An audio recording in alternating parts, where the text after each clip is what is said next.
the top 10 richest people on the planet. The poorest half of the entire population. 10 people, 3.3 billion. Who has more wealth? Shocking, right?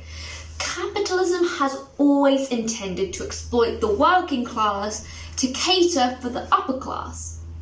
We as a society must remember that these success cases we hear about in the news, in movies, in books, through our friends and through our family are the anomalies of the bourgeoisie.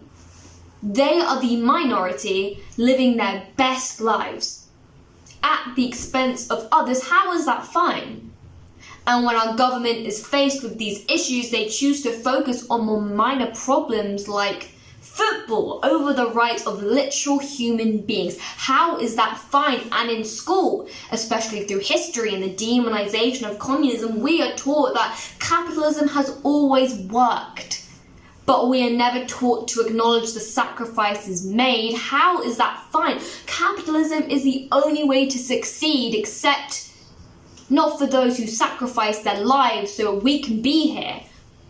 How is that fine? How lucky am I to stand here speaking to you with my free education, with millions of children my age slaving away in third world countries so I can stand here with my clothes on.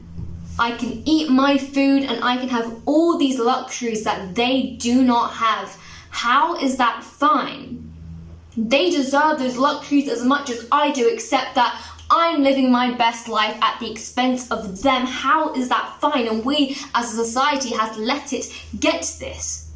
We have chosen to actively disregard the lives of those who mean less because they have less. Why is it so materialized? We must focus on the nuances and these inequalities within our own society. We must pay attention and we must want change.